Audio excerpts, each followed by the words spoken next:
Halo, assalamualaikum warahmatullahi wabarakatuh. Nah, kali ini saya di Bandung lagi. Jujur saya pengen banget nyobain naik bus ini nih, bis Bandros, bis pariwisata, bis keliling untuk kota Bandung. Kayaknya sih seru ya. Katanya sih nanti ada guide-nya juga yang akan jelasin nih. Kita coba naik aja ya. Terus ikutin tour kita mau kemana aja, nanti lihat aja.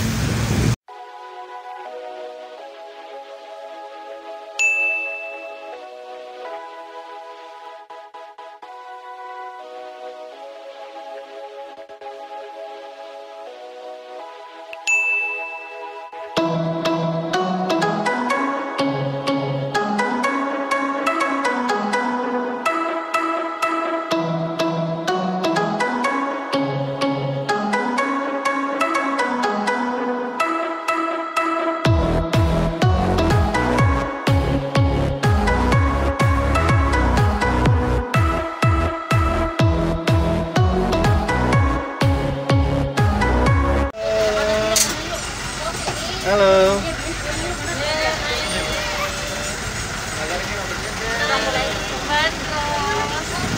Nika, abang, saya mau dulu.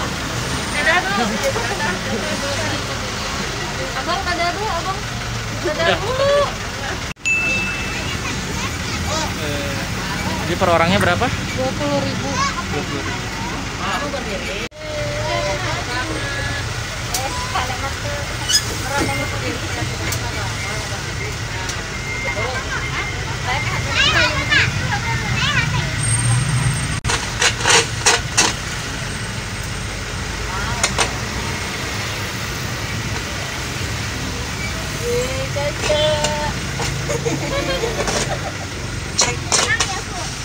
Cek.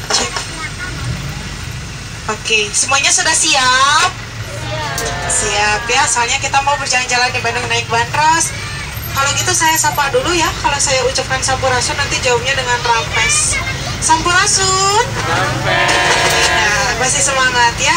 Sebelumnya di sini ada yang sudah pernah naik Bandros? Belum. Ada yang udah, ada yang belum. Ada yang dari luar Bandung? Ya. Dari mana Ibu? Purwakarta. Dari mana lagi? Pemalang. Semarang. Oh, Pemalang. Sisinya dari mana dari tadi? Oh, dari Jogja. Iya. Oke, kalau gitu saya ucapkan selamat datang di Bandung dan selamat datang di Bandros ya. Tapi sebelum berjalan-jalan kita kenalan dulu atau ya? Kan ada pepatah mengatakan tak kenal maka tak aruh ya, jangan bersayang-sayangan. Oke, berkenalan dulu dengan saya, nama saya Wulan Febrianti. Saya dari Guide HPI Bandros, tapi saya tidak sendiri. Kebetulan saya di sini ditemani oleh Pak Sarwono. Halo Pak Sarwono. Halo. Nah, Pak Sarwono yang akan membawa kita berjalan-jalan. Dan karena naik bis Bandros ini adalah bis terbuka, naik bis Bandros juga ini ada peraturannya ya. Peraturan yang pertama, naik Bandros ini dilarang mengeluarkan anggota badan. Alhamdulillah ya. Yang kehujanan, maka boleh silahkan pindah ke depan ya. Ya nggak apa-apa buat anaknya aja. Oke, yang kedua, makan dan minum di bis diizinkan, maka boleh silahkan, tapi sampahnya dibuang nanti ke tempatnya. Yang ketiga, baru ini dilarang selfie kalau sambil salto. Nggak boleh kalau sambil salto. Kalau nggak salto memang nggak, silahkan abadikan perjalanannya selama naik Bandros. Oke. Nah, tujuan kita biasanya berjalan-jalan di Bandung. Jadi selain ibu bapak nanti akan mendengarkan saya bercerita tentang Bandung, ibu bapak juga nanti akan berjalan-jalan dan melihat ada apa saja sih di Bandung ini gitu ya. Oke, kalau begitu meskipun hujan-hujan nih enak, kalau hujan justru ademnya jadi nggak panas. Coba saya mau dengar dulu suaranya yang naik Bandros kalau masih pada semangat. Kalau saya bilang Bandros, ibu bapak nanti jawabnya dengan heboh, jawabnya dengan cihuy. Coba saya mau dengar suaranya ya. 1, 2, 3, Bandros. Bandros. Sudah makan siang belum? Oh sudah, ya pantesan ya semangat. Pantesan semangat banget gitu ya, udah makan siang. Oke. Nah jadi kita akan bercerita tentang Bandung ini nanti sambil keliling-keliling, dan tujuan kita seperti biasanya kita akan melewati gedung sana lalu kembali lagi ke sayang sekali kita tidak melewati kawasan Jalan Braga karena memang sedang ada penutupan jalan ya, jadi kita tidak lewatnya ke Braga tapi tetapnya kita berkeliling Bandung, city sightseeing. Oke, nah kita lagi ada di jalan apa? Kira-kira ada yang tahu nggak? Kita di jalan apa ini namanya? Sok celak-celak mencari pelang. Nggak ketemu. Jalan apa? Kira-kira jalan raya. Oke, ini namanya adalah Jalan Lengkong. Nah, ini ya. Jalan Lengkong. Kalau Bandung ini memang terkenal juga dengan kulinernya. Nah, di Jalan Lengkong di sini ada salah satu makanan yang cukup banyak diminati juga didatangin karena mungkin ini ada karena ini makanannya langka, yaitu makanan Thailand atau warung Thailand. Nah, ini makanan Asia, mungkin kalau Korea, Jepang mah udah biasa ya. Tapi kalau ini mah makanan Thailand, ada di sebelah kiri, ini namanya dapur Thailand. Nah, ini Asian Course yang terkenal juga di Bandung. Selain itu, kalau dari sini lurus masuk ke Jalan Karapitan, nanti kita akan masuk ke wilayah Simpang 5 Kota Bandung. Kalau dari Simpang 5 berbelok ke arah kanan lurus, di sana masuk Jalan Kosambi. Ada makanan yang lagi terkenal di Bandung, yang lagi viral di Jalan Kosambi. Ada yang tahu makanan apa namanya? Odading. Boleh. Nah, ingat sekarang ya, kalau dengan kata odading ingatnya Mang Oleh. Iya, odading Mang Oleh yang rasanya seperti Anda menjadi. Nah, apa ya? Itu ada odading Mang Oleh yang terkenal di Bandung di kawasan Jalan Kosambi. Memang kalau Bandung ini terkenal dengan kulinernya. Yang di depan ini adalah Simpang 5 Kota Bandung. Kalau Simpang 5 ada juga di Semarang, tapi kalau ini kita bilangnya masa perempatan 5 ya kan, enggak juga. Jadi ini adalah, jadi kita sebut saja ini Simpang 5 Bandung. Simpang 5 ini adalah salah satu tugu yang bersejarah karena dulunya tugu ini hanya berupa air mancur. Nama negara yang waktu itu menghadiri konferensi Asia Afrika. Nah, ini Simpang 5 ke arah kanan Gatsu, ini ke arah Kosambi. Yang ada odading Mang Oleh seperti itu, ada di Jalan Kosambi. Ini kita sudah memasuki kawasan Jalan Sunda. Di sini juga ada makanan terkenal juga namanya Minaripan. Nah, ini yang di sebelah kanan. Minaripan ini cukup terkenal di Bandung karena dagingnya bisa request, bahkan mohon maaf ya bagi yang non muslim di sini bisa request untuk atau daging babi bisa request. Nah, ini Minaripan. Oke, selain itu juga, selain Minaripan di depan, kalau arah ke arah kiri itu masuknya ke Jalan Bungsu. Di Jalan Bungsu ada salah satu makanan yang terkenal di Bandung namanya Batagor. Tapi Batagor di Jalan Bungsu ini berbeda dengan Batagor lainnya. Kenapa? Karena namanya Batagor Kingsley. Kenapa Batagor Kingsley berbeda dengan yang lainnya? Karena harga satu Batagor Kingsley itu 20.000. Kalau seporsi isinya 4 jadi 80.000. Jadi selain itu juga ada kue artis pertama yang ada di Indonesia, yaitu kue Bandung Makuta ya. Nah, itu buatan Laude Cynthia Bella ada di sana. Nah, ini di sebelah kanan ada kampung namanya Kampung Cibunut.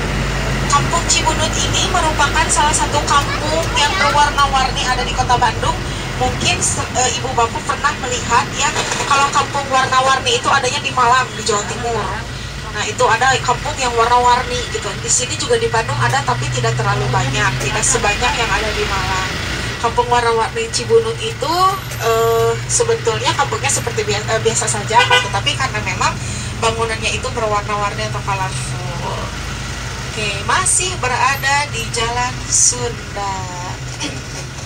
Nah, ini ya Jalan Sunda.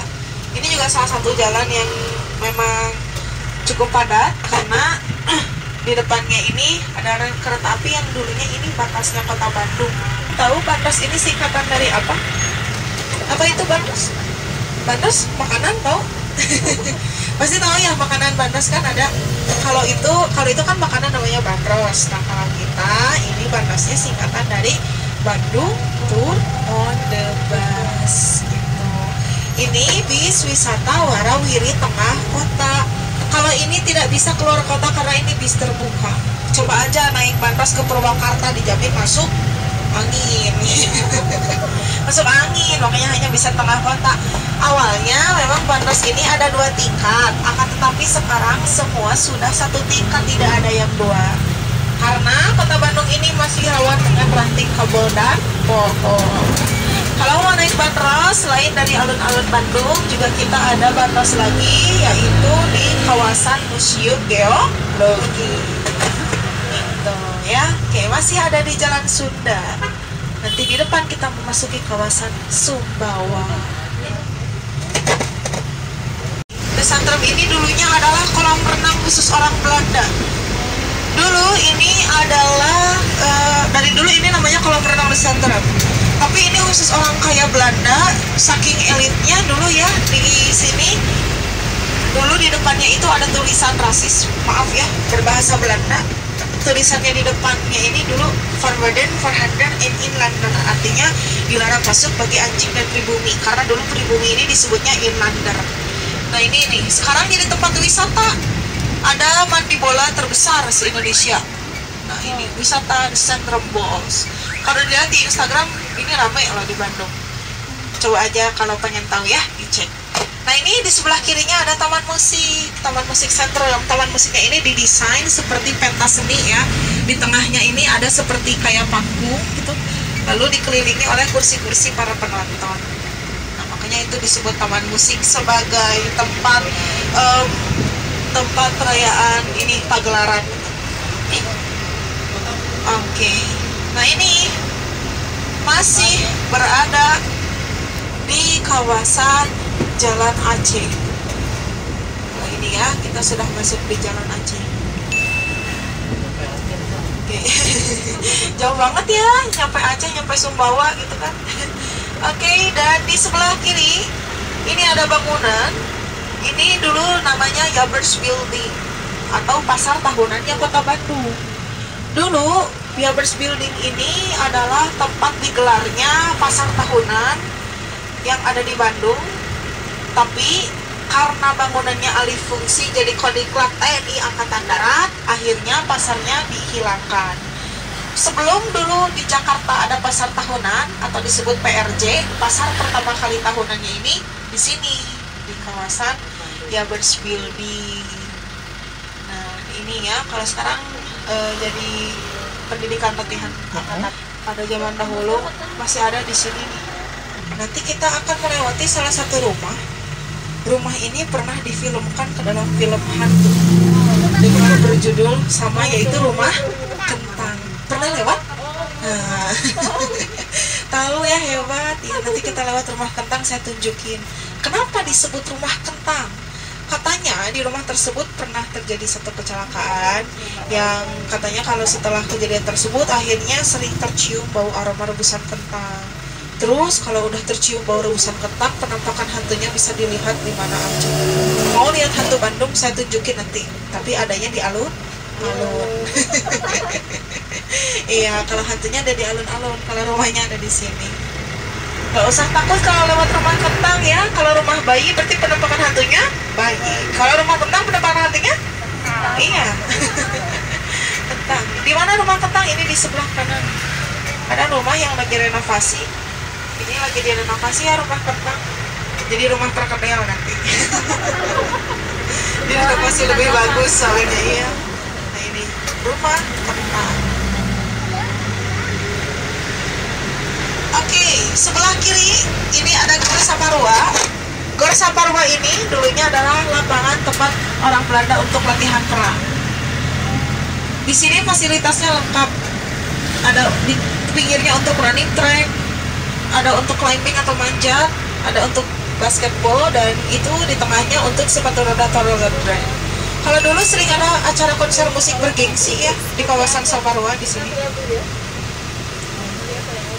Ini kita masih berada di kawasan Jalan Banda. Ruas jalan yang ada di depan ini adalah Jalan Riau atau Jalan R.E. Marta Dinata. Kalau dulu Jalan Riau ini terkenal, dulu di sana di Jalan Riau itu pernah ada kecelakaan artis tahun 90-an. Ada yang ingat nggak siapa namanya? Betul, Nike Ardila. Ibu hafal ya? Kelihatan dari usia, Bu. Iya ya, kapan nih ke Ardi? Lama lah udah masuk sini-sini tuh tahun 90-an ya. Nah ini dulu di sana pernah ada kecelakaan di ke Ardila, jadi setelah kejadian tersebut jadi aji mumpung juga, akhirnya jadi banyak dibangun pertokoan, pusat fashion, terus juga makanan, pusat hiburan, banyak sekitaran jalan RM Martadina. Nah ini ya kawasan jalan RM Martadina. Oke. Masih berada di kawasan Jalan Bandang. Satu lagi, tadi kita melewati rumah yang bernama Rumah Kentang. Satu lagi kita akan melewati rumah. Rumahnya ini adalah rumah ambulan. Dulu di Bandung ini ada satu ambulan yang terparkir di satu rumah, yang katanya ambulan tersebut sering berjalan-jalan sendiri kalau di malam hari. Ada jalan ke arah kiri, ini namanya Jalan Bahureksa. Nah, waktu itu 100 meter dari Jalan Bahureksa, di sana pernah ada ambulan tua. Konon katanya ambulan tersebut kalau dipindahkan ke tempat manapun suka kembali lagi ke tempat asalnya. Tapi sekarang ambulan tersebut sudah dipindahkan ke Bogor dan tidak kembali lagi ke Bandung. Ada yang tahu kenapa alasannya?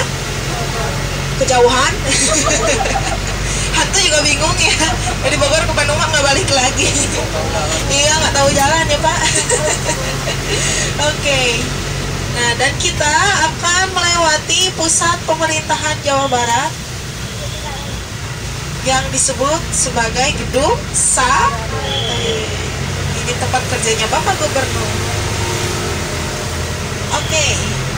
Saya cerita sedikit dulu kenapa gedung ini disebut Gedung Sate. Gedung Sate ini dulunya namanya bukan Gedung Sate. Pada awalnya Gedung Sate ini dulu berbahasa Belanda. Namanya dulu Hebe. Hebe itu singkatan dari Hoverman-Bedrijven. Bisa diulang nggak? Enggak ya? Sulit. Karena sulit diucapkan pelafalannya Hoverman-Bedrijven.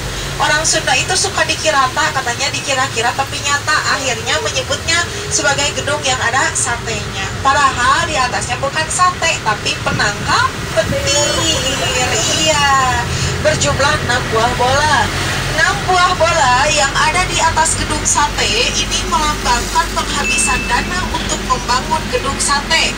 Dalam mata uang Belanda itu sekitar 6 juta gulden. Kalau dirupiahkan ini sekitar 45 miliar pada tahun 1920.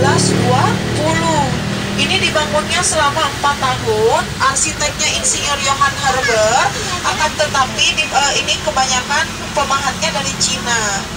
Nah, ini yang disebut gedung sate. Tuh, untung dibangunnya tahun 1920 disebutnya gedung sate. Coba kalau tahun 2000 mau disebut gedung sate tapi disebutnya gedung cilok. Iya, apalagi zaman sekarang disebutnya gedung pentol. Iya, ini nih yang disebut gedung sate. Ini gedung sate menjadi bangunan termewah karena melambangkan 4 agama dalam satu bangunan. Kalau kita perhatikan bangunan dari gedung sate, di atasnya itu penangkal petirnya bergambarkan bunga lotus, di mana dalam kepercayaan agama Buddha bunga lotus itu sesuatu yang suci. Lalu atapnya dibangun seperti pura yang ada di Hindu, pilarnya menggunakan gaya arsitektur bangunan kekristenan, dan masjid dan kubah-kubahnya yang ada di jendela ini bergambarkan seperti masjid. Makanya ini bangunannya memiliki 4 unsur agama. Dan di sebelah kanan mungkin yang sering nonton film Preman Pensiun. Nah, ini tahu kan, Taman Lansia. Tidak ada Kang Musnya di sini ya, tidak hadir. Iya, Kang Musnya tidak hadir.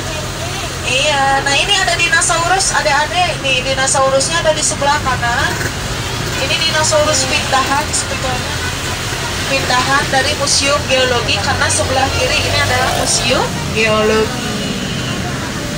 Museum yang menceritakan tentang geologika. Tapi sayang sekali karena sedang berkunjung nih corona, makanya tidak bisa berkunjung ya.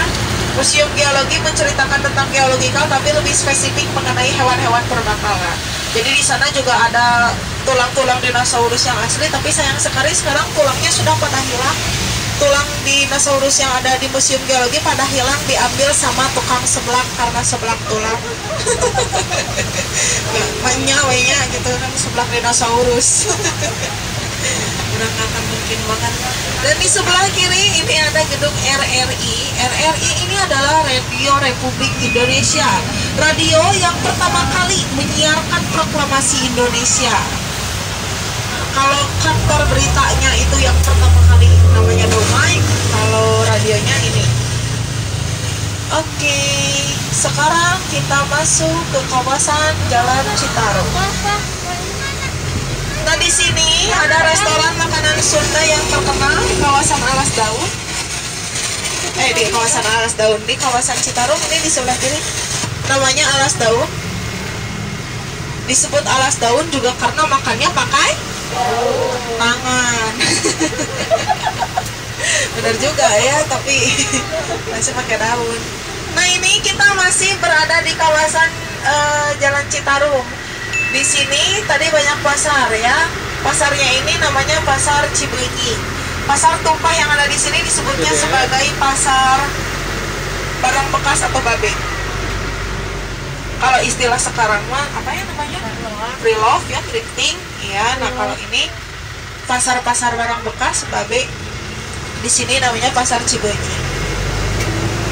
Orang Bandung di sini tapi menyebutnya bukan Pasar Cibeunyi. Di sini menyebutnya sebagai Pasar Sogo. Jadi kalau ditanya mau kemana, mau ke Sogo. Padahal Sogo tadi di sini. Kenapa disebut Sogo? Shopping mari Cingogo. Atau alias shopping sambil jongkok gitu ya. Makanya disebut Sogo. Nah, ini di sebelah kiri. Pasar barang bekas. Satu lagi di sebelah kanan, ini ada SMA Negeri 20 Bandung.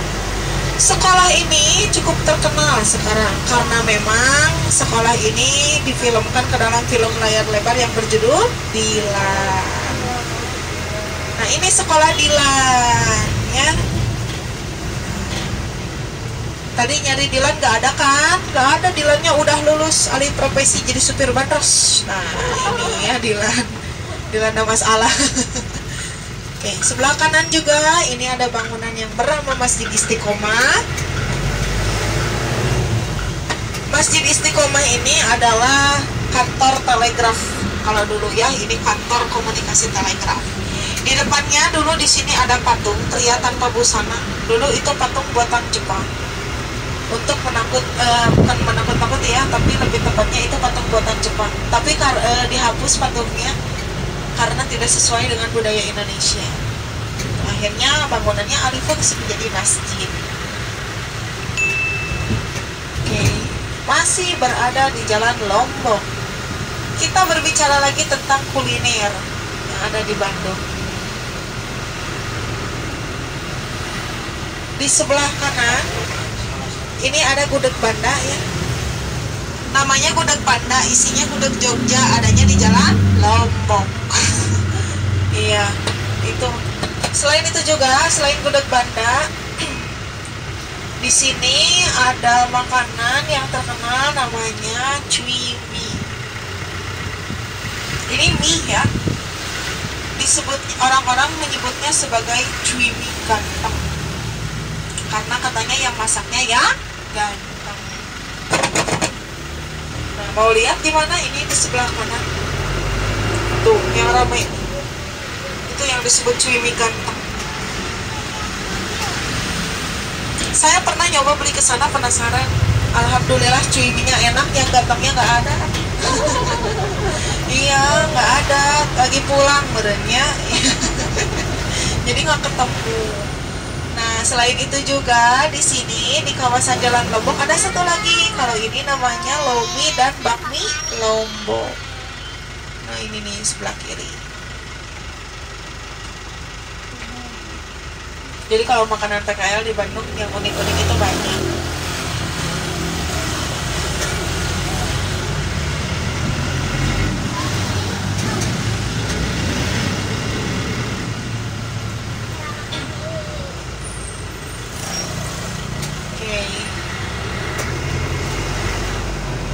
Melewati lagi kawasan Jalan Aceh.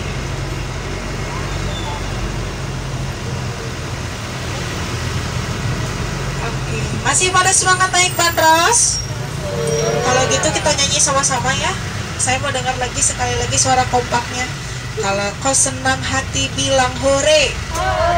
Kalau kau senang hati bilang bandros. Kalau kau senang hati ya memangnya begitu. Kalau kau senang hati bilang Bandung. Kalau kau senang hati bilang Cihuy. Kalau kau senang hati bilang yuhu. Iya, lebih semangat mamanya tapi daripada dedeknya. Kelihatan nih yang pengen naik bandros mama. Ya. Iya, dedeknya biasa aja. Nggak apa-apa ya, jadi ngasuh TK saya juga. Kayak ngasuh TK. Oke, nah ini ya, kita melewati lagi rumah kentang. Ini. Iya, ini rumah kentang. Itu perkedel. Makanin perkedel nih nanti. Atau nggak bakso tahu. Ini sebut rumah kentang.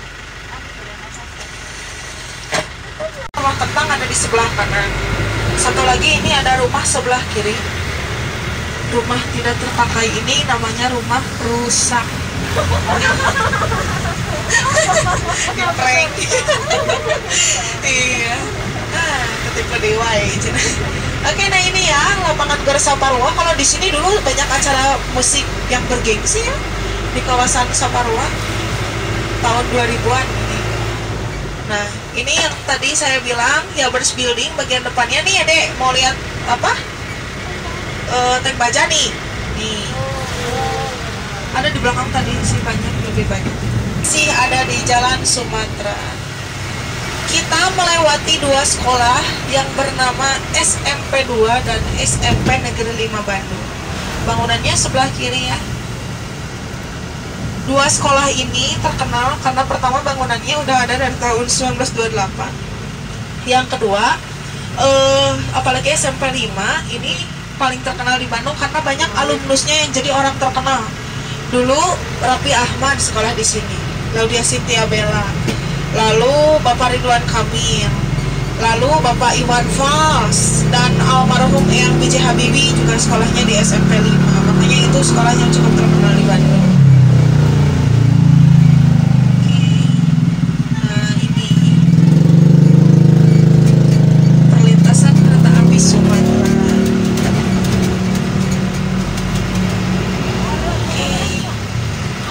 Kita akan terus lurus nanti masuk ke kawasan Jalan Tamblong. Nah, dari tadi ya kita merasakan kalau Bandung ini dingin, makanya Bandung dijuluki sebagai Bandung Paris Panjava karena udaranya yang cukup dingin, sama katanya kayak di Paris.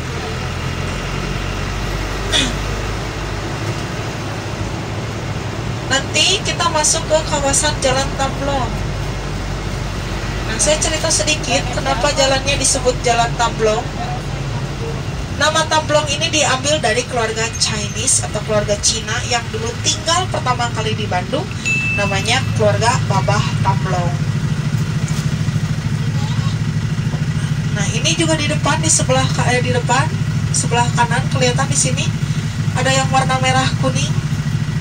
Itu adalah masjid, namanya Masjid Lauce.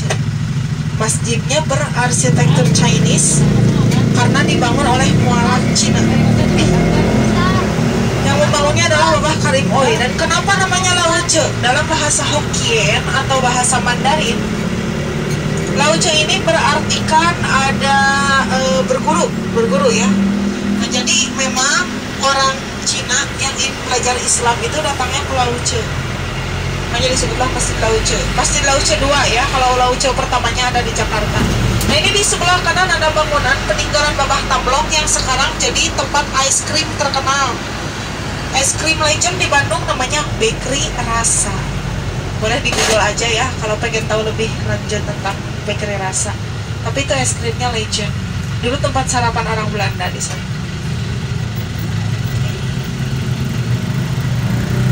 Masih di Jalan Tamblong.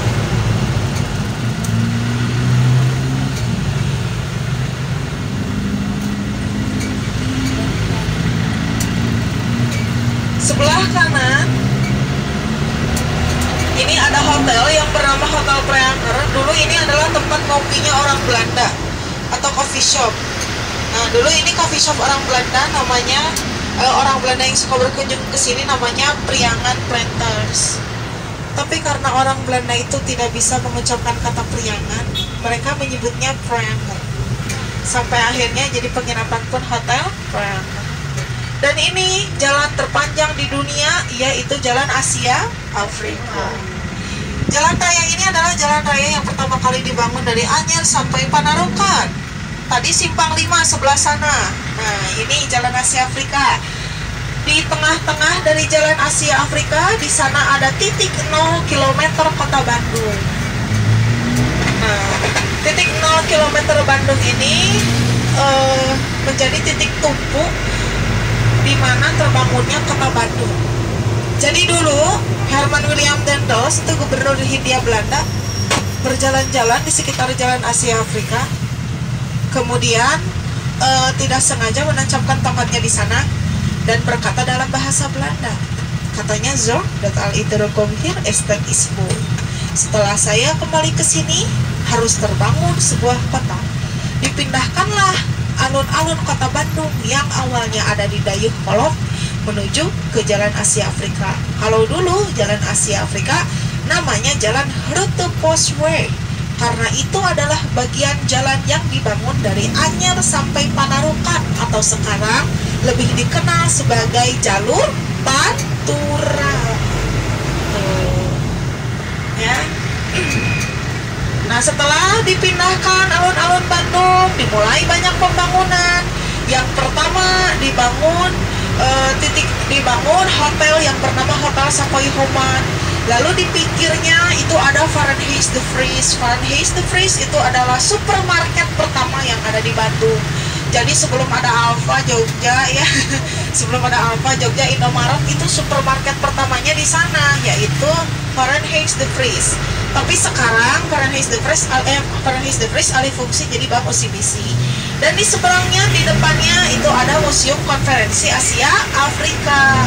Dulunya itu adalah tempat hiburannya orang Belanda. Kalau dulu kan orang-orang nggak ada TV, jadi kalau misalkan hiburan, mereka biasanya datang ke satu gedung melihat pementasan seni, menonton film, bahkan melihat teater gitu kan. Jadi masih banyak juga aktivitas lainnya di Gedung Merdeka. Nah, dulu namanya itu Society Concordia.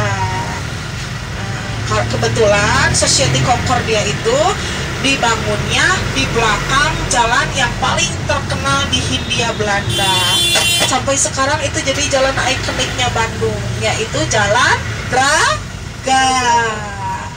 Kenapa nama jalannya disebut Braga? Braga itu diambil dari bahasa Sunda. Braga artinya ngabaraga atau bergaya. Sekitaran Jalan Braga, di sana dulu banyak sekali toko-toko baju yang berasal dari Paris. Makanya dulu Bandung juga sempat dijuluki Bandung Paris Panjapa karena banyak toko baju dari Paris. Terus kan di sana jadi banyak noni Belanda yang suka memamerkan baju, atau banyak noni Belanda yang menjadi peragawati yang suka ngebaraga. Gitu. Makanya nama jalannya Jalan Braga. Ada istilah gening dalam bahasa Sunda, kalau orang-orang yang suka pamer-pamer itu disebutnya balaga. Iya, balaga. Nah, kemudian sekarang Jalan Braga ini menjadi salah satu jalan yang cukup diminati orang-orang karena bangunannya masih dipertahankan. Jadi kalau foto-foto biasanya spotnya di kawasan Jalan Braga. Di sana di Jalan Braga juga ada, kalau mau beli oleh-oleh Bandung, ada toko roti. Namanya Toko Roti Sumber Hidangan, sudah ada dari tahun 1929. Itu rotinya sudah cukup lama, tapi rotinya mah yang tadi pagi ya. Tokonya aja yang dari tahun 1929, rotinya mah dadakan. Selain itu ada juga kalau toko roti yang terkenal di Bandung namanya Sido Dadi. Nah itu ya, kalau cari oleh-oleh makanan Bandung ada Sido Dadi, ada juga Sumber Hidangan. Oke. Masih kalau sekarang sudah masuk ke kawasan Jalan Lengkong Besar. Nah ini ya kawasan Lengkong. pendopo, karena dulu pusat pemerintahan Kota Bandung ini kan pendopo. Nah, pendopo yang depan alun-alun itu tempat bekerjanya para bupati, dan ini masih menjadi bagian belakangnya. Dulu memang area pendopo ini cukup luas, bahkan di belakangnya dulu ada kolam besar, kolam air, kalau dalam bahasa Sunda mah disebut nanti balong. Makanya nama daerah yang ada di sini ini namanya Pungkur karena belakangnya dari pendopo. Lalu di lalu masuk ke dalam ini kawasan Balong Gede. Karena memang karena dulu di sana itu ada satu perairan yang cukup besar. Satu lagi yang di depan ini yang macet-macet. Kenapa macet sih? Karena di pusat perbelanjaan Bandung namanya ITC Kebun Kelapa. Tapi yang paling terkenal memang bukan ITC ya. Kalau pusat perbelanjaan terkenal itu adanya di Pasar Baru. Tahu banget itu mah ya. Tanah abangnya Bandung soalnya kalau Pasar Baru ini. Sama juga kayak ITC lah, sejenis dua jenis.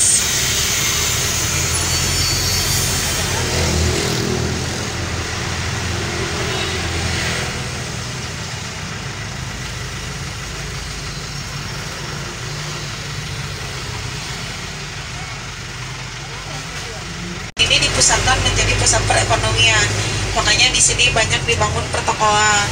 Pemerintah Belanda juga membangun Masjid Agung Raya Bandung itu sebagai salah satu upaya untuk meningkatkan ada unsur religiusnya gitu ya di alun-alun Bandung, makanya dibuatkanlah masjid. Nah, alun-alun itu banyak yang bertanya-tanya kenapa namanya alun-alun.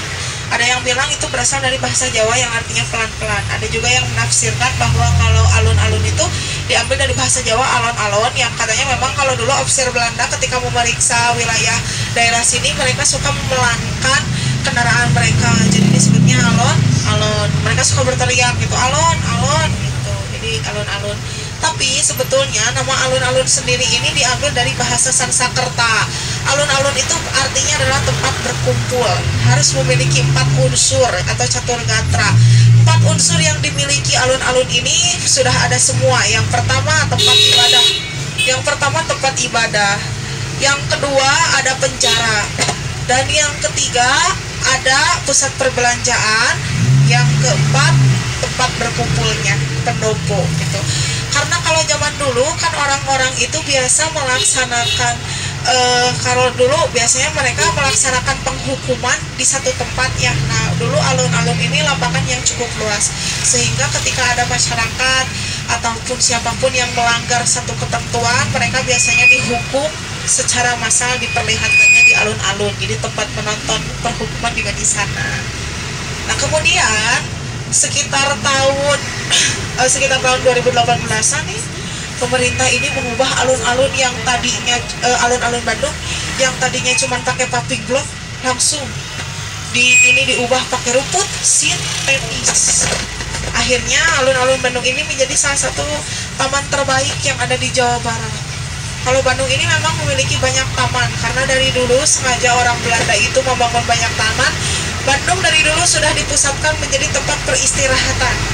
Bandung ini sebetulnya tidak cocok menjadi kota metropolitan karena Bandung ini cocoknya menjadi tempat peristirahatan. Makanya jalan-jalan di Bandung ini tidak sebesar di jalan ibu kota. Itu karena dulu sengaja pemerintah Belanda ini. Nah, setelah itu akhirnya karena banyak dibangun tempat peristirahatan, jadi Bandung ini sering menjadi tempat transit. Dalam lagu Kereta Api aja kita kita juga heran kan pada waktu kecil kenapa naiknya dari Bandung Surabaya, tidak langsung dari Jakarta. Karena memang dulu orang-orang yang mau melewati ke Surabaya dan mau melewati Jakarta itu biasanya mereka berhenti di kota Bandung gitu. Jadi akhirnya Bandung jadi tempat peristirahatan. Banyak residen elit yang ada di kawasan Bandung ini yang terkenal, salah satunya kawasan Jalan Dago. Nah, Dago itu dulu adalah tempat residen elitnya orang Belanda. Saking elitnya dulu di Dago itu adalah daerah yang pertama kali dialiri listrik pada tahun 1920 yang ada di Bandung itu yaitu kawasan Jalan Dago ya. Sebelumnya kawasan Jalan Dago itu berupa hutan. Dulu orang yang mau lewat ke Dago itu makanya namanya Dago, itu kata artinya kan menunggu ya Dago. Dalam bahasa Sunda, dago itu arti katanya menunggu, karena orang yang mau lewat ke dago itu takut kalau sendirian. Mana lagi belum ada listrik waktu itu. Jadi mereka itu suka saling menunggu, ya, saling menunggu yang lain gitu, silih dagoan. Atau kalau bertemu orang lain mereka suka berteriak, "Kamana euy ka kota dagoan atuh siap di dagoan," gitu. Jadi akhirnya jalan dago. Oke, sekarang kita sudah sampai lagi di pendopo alun-alun. Terima kasih sudah naik bandros, terima kasih juga sudah mendengarkan saya bercerita ya. Mohon maaf apabila selama saya menyampaikan informasi barangkali ada salah-salah kata atau bercandaan kurang enak di hati, dimaafkan. Enggak? Enggak apa-apa, naik bandrosnya gratis. Turunnya bayar. Iya, gratis, turunnya bayar. Oke, terima kasih, hati-hati. Mohon dicek dulu barang bawaannya sebelum turun ya. Adik-adik hati-hati ya turunnya, soalnya ini pijakannya takut licin. Selamat sore, wassalamualaikum warahmatullahi wabarakatuh. Halo, nah itulah keseruan kita naik bandros ya dek. Lumayan seru juga, jadi kalau teman-teman punya waktu yang sempit di Bandung, cobain aja naik bandros. Lumayan tuh, tadi hampir sejam lah, lumayan udah bisa keliling Bandung. Udah gitu murah, tiketnya cuma 20.000. Cobain ya.